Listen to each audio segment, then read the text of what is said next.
Welcome to From the AD's View. I'm your host, Dr. Cedric Brown. Before I get started, as I always do every show, I want to make sure that I give honor to God who's ahead of my life. Without him, there would be no me. There would be no platform like this that I could do. I wouldn't be the father. I wouldn't be the husband that I am without him. So I want to thank God. And my special guest tonight is Mr. Dantiel Daniels. You didn't have an opportunity for NIL like it is today. What do you think, really quickly, what do you think about NIL, past, present, and future? I think it does a disservice to people like you and me who the NIL wasn't available to at the time. But I do think that I like NIL. I like where it is. I do think that for athletes now, for them to be able to monetize from the name, image, and likeness, I am a huge fan. Okay. And then our next topic that we're going to talk about, which is very near and dear to the both of us, is mental health and suicide prevention, right? It is Suicide Prevention Month from September 15th to October 15th. Tell me a little bit, how does that impact you, suicide prevention and mental health? Yeah, mental health right now, it is a hot topic. Unfortunately, it should have been a hot topic because with athletes or in just life in general, a lot of these things it starts up here. Wherever this goes, the body will follow. So I'm happy that mental health is a hot topic right now, and it is so important just for life and especially with athletics. Okay. All right. And I appreciate that. And you're gonna hear about more of those things on From the AD's View. Let's get it.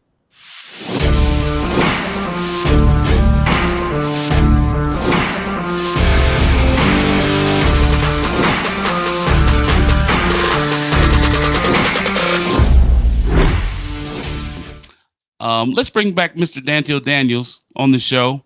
And Dantiel, let's get into more of the topics that we were talking about. Um, NIL, name, image, and likeness, Yeah. right?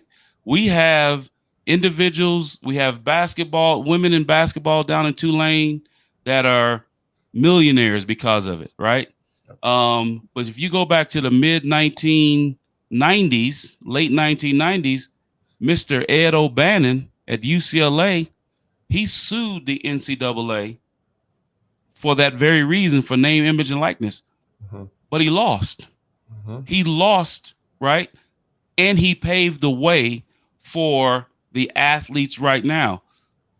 What are your thoughts on that? We didn't have a chance, but what are you telling your student athletes now? You were a part of the men's basketball program before. You're doing you're mentoring right now, running student engagement at Tulane. Mhm. What is it that you're talking to your students about with regards to NIL? Well, specifically with NIL, I tell them it is a blessing. So never take it for granted. Just the ability to monetize from your own name, image, and likeness. But I tell them that this is an opportunity of a lifetime. I tell them don't get confused. Like when you see those top earners of, you see Bronny James and all of these high earners, they get millions. That's the creme de la creme, the top 3%. But for my athletes here, they do have some impressive NIL deals. And I just tell them you have to be smart with the money, because what good is having the money if you get it and you spend it on materialistic things, and now you're in the same position that you started in before you had the money. So one, we just had a financial literacy event earlier today to help our student athletes really understand what to do with the money, how to invest the money, how not to have the money burn a hole in your pocket. One, because you're young, you really don't understand those things.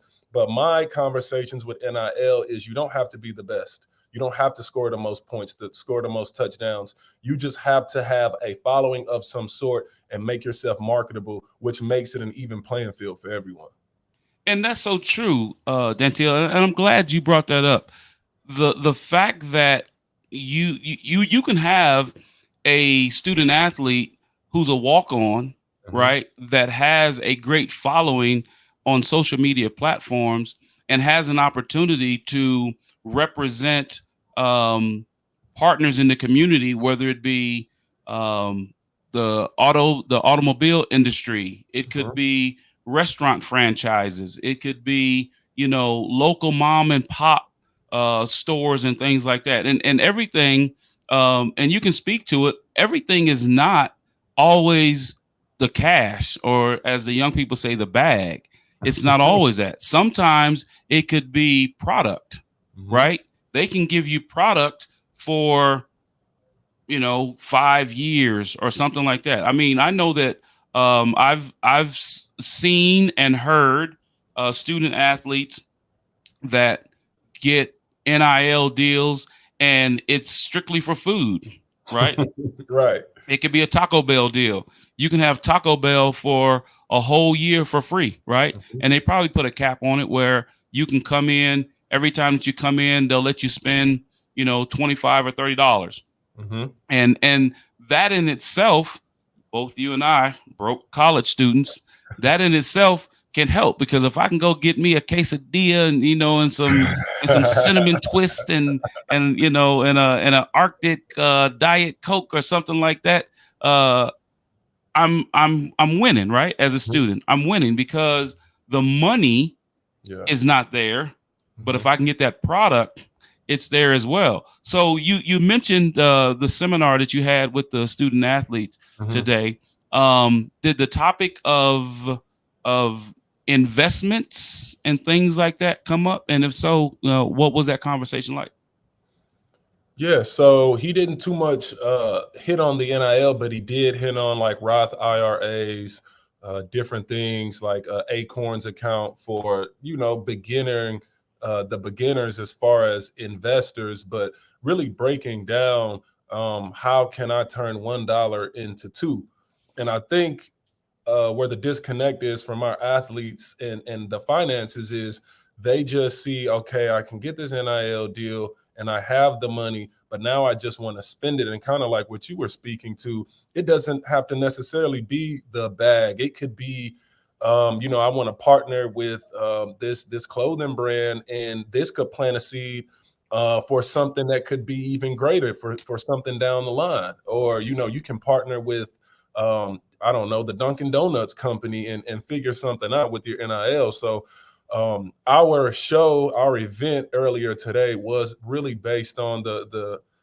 financial literacy for our student athletes, because a lot of them struggle. They don't really know like what investing is. They just think, well, I can save money. So we had to tell them the difference between saving and investing, and I think that's very important for them.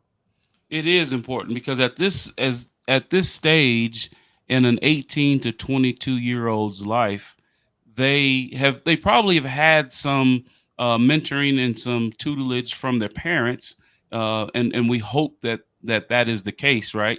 Mhm. And at an early age, getting jobs, paper routes, and cutting grass and things like that will help them understand the value of money and how to save money, for their future, right? Mhm. And it can be stressful, right? All Yeah. that can be stressful, and all that can lead into our next topic, that is mental health, right? Yes. And suicide prevention. It is Suicide Prevention Month, and that started September 15th, and Mhm. it runs all the way through October 15th. Yep. Um, I looked up prior to our show last evening, and I just looked up suicide prevention to see what came up, right? Mhm. And it was astounding, the information that's out there about suicide prevention, because our young people, right, are dealing with this at a higher clip, right? Mhm. More so than ever. Yesterday on game day on ESPN, they had a coach that is dealing with that. He lost his son, Yeah. 21 years young. He lost his son because his son completed suicide. And as I was watching game day and watching that, you know, the um the the the anguish that I could see it in his face, and I could see it, it radiated through television and things like that. Um, what types of things are you doing at Tulane right now, whether it be university, whether it be athletics? What types of things are you doing right now to discuss those mental health resources, or talking about how to get help for those who are in those those dark thoughts about suicide? What's going on at Tulane right now? Yeah, so for us, we have a subcommittee through our SAC program, which is a Student Athlete Advisory Committee. We have a subcommittee specifically for mental health, and we call it hashtag Powerful Minds because we know the power of the mind and how important it is to really talk to people when things are good, when things are bad, and when things are indifferent. So one thing we have is when you first enter the academic space here, we have a big wall and we have a photographer, and we just ask you, how's your mood today? And we take a picture and we put it on there. And that is just to show that every day won't be your best day, but it's okay not to be okay. And when you understand that, and when you realize that every day won't be peaches and cream, but here are the resources that we have to help you deal with those things.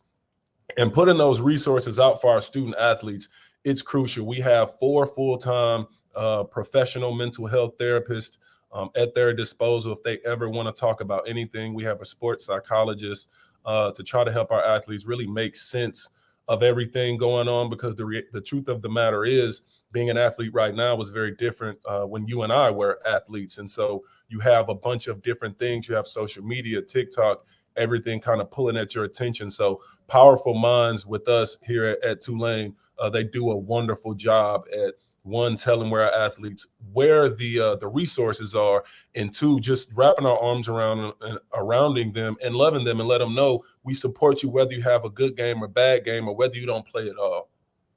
And that is a critical point that you make, Dantiel, that you are providing the resources, but you are showing them how to get to the resources, and hopefully helping them to understand that the use of the resources Yes. are fine, right? Because like you said, it is okay not to be okay.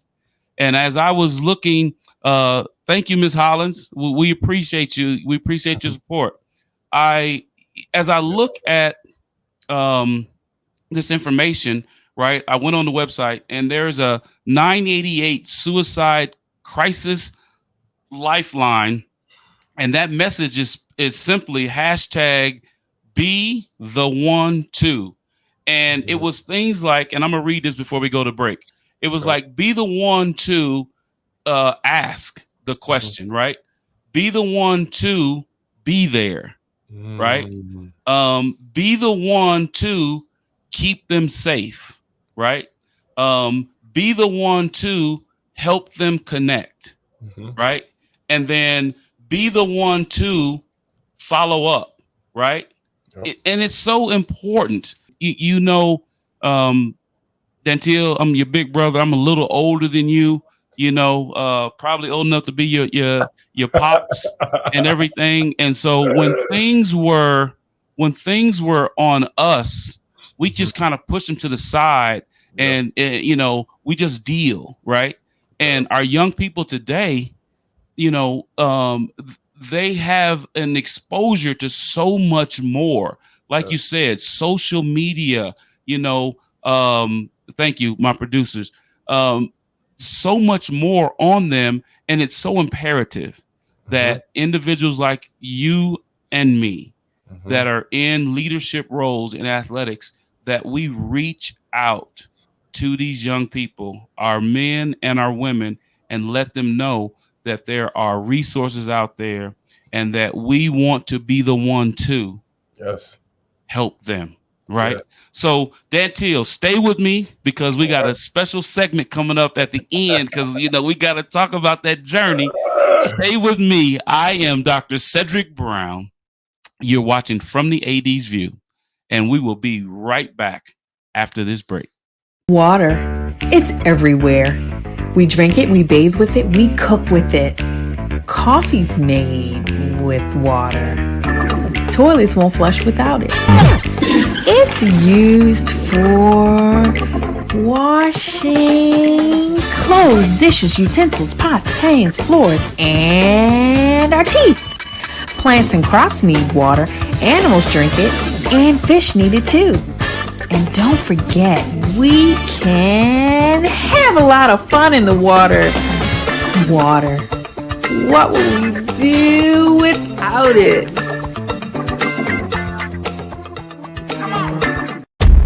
From the creative team that brought you The Browning Project and Dead by Morning comes a new thriller that will change the way you look at white-collar crime forever. Falling from the Sky.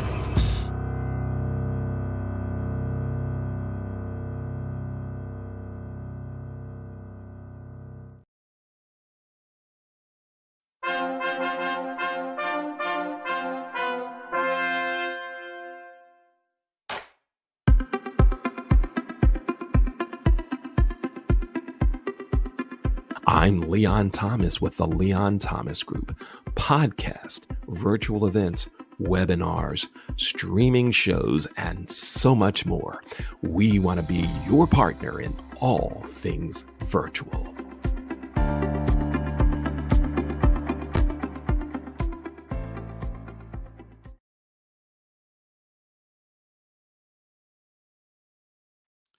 Welcome back to From the AD's View. I'm your host, Dr. Cedric Brown. Before we bring back our guest, I want to talk to everybody about the new book that I wrote. It is my dissertation. It's on how Black men overcome racial barriers and the status quo in NCAA institutions. A good friend of mine, Dr. Tim Felton, said to me, he said, said you need to share this information, right? It's a research read. It's all about how individuals, persons of color, men, overcome either perceived barriers in the institutions and in the industry that we're working in, or real barriers. And it is um, I think it's an easy read. And I think that the information that is in there hopefully can help young people, men and women, right? It can help not only persons of color, but it might be able to help someone else as well. The QR code that you see on the screen, we will display that QR code for the rest of the show. If you click on that if you scan that QR code, it will take you directly to Amazon, and you can buy the book. The book is in hardback, it's in paperback, or you can get it in digital form as well. If you want to get in contact with me, you can reach me on my website is cedricmbrown.org, or you can reach me on my new email address, which is from the AD's view at gmail.com. I'm always open to new ideas for the show. I'm always open for individuals that have a voice and something to say, whether it's in sports, education, entertainment, it's family related, or it's faith-based related. Please reach out to me in either one of those sources, and I will be glad to talk to you. Let's bring back Mr. Dantiel Daniels. I call him Double D. And let me tell you something about this young man. This young man is dynamic in that we met again through LinkedIn, and I think LinkedIn is God's social media page. That's what I think it is. But we met through LinkedIn, and I had mentioned something on my page, and I think it was faith-based that I said something, and he reached back out to me. And then I met this young man the first time that my wife and I were leaving to come to my new job out west, and he came to our going away party. That was the first time I saw him, right? And then we had so many other things in common that I just felt like I had to pay it forward to this young man. And then when he told me about his journey, it was even more exciting, and I just had to keep him, in my circle. So, Dantiel, tell us a little bit about the journey, man. STL, St. Louis, and now you in New Orleans. Now, yeah, for sure, man. Well, first of all, thanks for having me, and that is a true story, by the way. I definitely pulled up, and thank you and your wonderful wife for having me. But my story is it's unorthodox. I grew up single parent home. My mom raised us. Pops wasn't around. Just had to figure it out. Had a learning disability. That was another obstacle I had to face, even growing up. So growing up in St. Louis, humble beginnings, it was rough, but what Tupac say, even though it was rough, we always had enough. And Mama made miracles every Thanksgiving, which she did. But growing up, it was tough, but I found basketball to be my safe haven. And it's kind of like you fall in love with something that you didn't know you liked. And as I progressed in the game of basketball and we moved out to Wentzville, I began to grow and I began to get better. And then from there, I just worked and earned a scholarship at Southern Illinois Carbondale. The Salukis played great basketball there, absolutely great basketball. And then I transferred to Colorado State. Now, this is before you get that waiver and you get the one. Right. Out, and I had the red shirt. Right. You got to sit out for a whole year. Yeah, Right. Yeah. I played great basketball there. I ended up playing overseas in Silo, Finland, played great there. Really was unsure about my future at that point. Came home, became a graduate assistant for a year, started the journey for my master's, which was very important. That was the very first time that I actually learned. And I say that not to be funny, but it was the very first time, I should clarify, it was the very first time I took learning serious. It was like the aha moment when the light bulb screws in. And I'm like, man, is this what learning is? Right. This learning stuff is pretty lit. It's kind of cool. Like, I actually like it. And so that's why my background is in education. And so from there, coach ended up resigning. So I went back overseas, played in China. It was great. Unfortunately, my time got cut short due to COVID. And for me, COVID was a blessing in disguise because it made me realize that my original plan of, well, I'm going to play basketball until my body or life tells me that it's time to stop. That was a terrible plan. Right. No backup. It was just all athletics. And so COVID really forced my hand in a sense of, okay, well, what are the other skills that you've acquired while being a student athlete, while being a professional athlete, while being an instructor, and all of these things. And so my journey has just been kind of up, down. And then from there, I ended up coaching JUCO. I believe we were in the same region. I coached at Lincoln Trail. That's where I became an adjunct professor. I was at Lakeland College. Them Lakers. LTC, man. Yeah. So after that, was the Dobo at the University of Tennessee Martin, then got promoted to a special assistant. And then from there, just kind of transitioned into this full time. So my journey it's been a journey.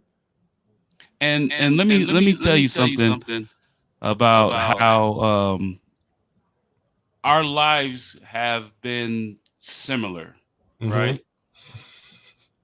I left college and played overseas, right? I came back. I went into coaching, right? I was at the JUCO level in coaching, right? I'm at Lakeland College. You're at Lincoln Trail, right? Yep. And just so everybody knows, before Dantiel was there and I was at Lakeland College, we used to smack Lincoln Trail around, right? We'd come down there and smack the green and orange around. We'd probably beat the green off them several times, right? And even before that, I played at Southern Illinois University. I played football there, right? Yep. And I was there back in the day when in the late 1980s, SIU was in Playboy magazine as a top 10 school to party at in college. right? We had the boat regatta. We Yep. had, they shut down Main Street right there and had the big Yes. party down there, Main Street. You go down to Sticks and Yep. play pool at Sticks or Hangar 9 down there at Hangar 9 and the Dairy Queen's right across the street. So, we have so many things in common. And I'm so, I believe that God puts people in your life that either understand your life, right, because of the similarities, right, or they are someone that's going to add to and pour into your life. Mhm. And I appreciate you sharing with me and the viewers that journey, Dantiel, because it's important. And what I take from what you just said was, even though you start out, in a rough beginning, Mhm. if you have a support system Yep. like those mamas, Yes, sir. right? You have a support system like the moms, and then the coaches and those other individuals, your professors, and those individuals that are going to pour into you. And our last topic before we close the show, that faith that you have, right? That can help you to get along, you're always going to be a better place. And before we get to that, I want to remind everyone that the QR code in the upper right hand corner of the show is for my book.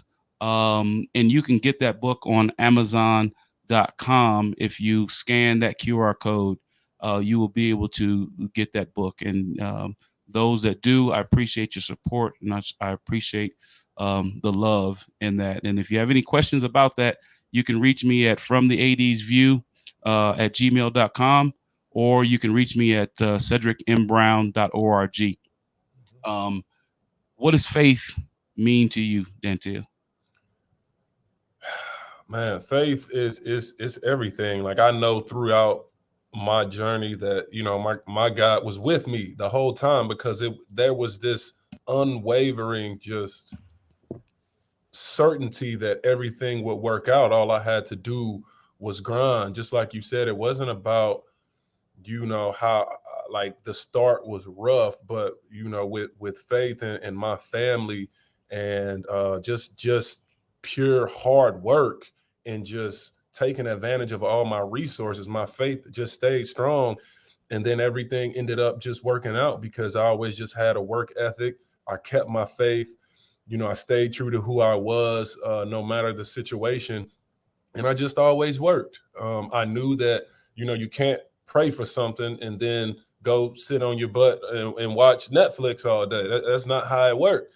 If the prayers go up, you got to roll those sleeves up too, put that hard hat on, and you got to go to work. So my faith has been very strong, really, as of lately, as I've transitioned into this role.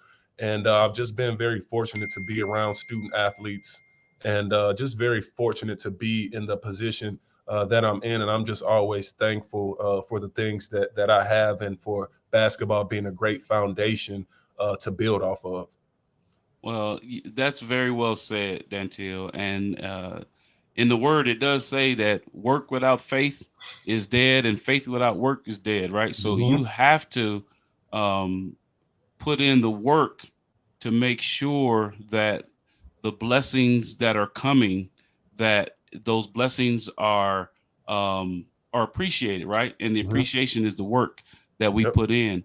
Until when people want to, they watch this on Wednesday when we replay it, and they want to get in contact with you, what's the best way to get in contact with Mr. Dantiel Daniels? Yeah, for sure. You can email me, ddaniels1 at tulane.edu, and then they can go ahead and follow me on Twitter, or X as they call it, Debo_Daniels. And the Debo nickname is because of how I played. I was a bully, and that name just always stuck. So on the court, Debo_Daniels. He's a bully on the court. On the court, that's right. Let me clarify. With 3 officials, and he had 5 fouls. So we just make sure we clarify that he was a bully on the court. On the court, that's right. That's right. Absolutely. Well, as always, little bro, and that's how we talk to each other when we speak on the phone almost weekly, little bro and big bro. I really appreciate you, man. You are a special young talent. You are going to be an athletic administrator that they put in 40 under 40, right? That you're going to be somebody that is a bright and shining star, and the student athletes at Tulane University are better off for having Mr. Dantiel Daniels in their corner. And so I appreciate you, bro, and I wish you nothing but the best, man. Thanks for having me. Thanks for having me. Same to you. Wish you nothing but the best. Appreciate you, big bro. I appreciate you. Well, I thank you for being on the show, and I want to thank Mr. Dantiel Daniels for being here with us today on From the AD's View. As I close the show, I want to make sure that everyone understands how much I appreciate your support and your love. And without, like I said, without God, none of this would be possible. And as you can see in the upper right-hand corner, that the QR code is there again for the ordering of my book, How Black Men Overcome Racial Barriers in the Status Quo in NCAA Institutions. And you can reach me at cedricmbrown.org, or you can reach me on my new email at fromtheadsview@gmail.com. I appreciate everyone. Thank you so much for viewing From the AD's View. If there's anything that I can do for you to make your day as special as the days that I have are, just please get in contact with me. And I thank everybody for watching. Good night and God bless.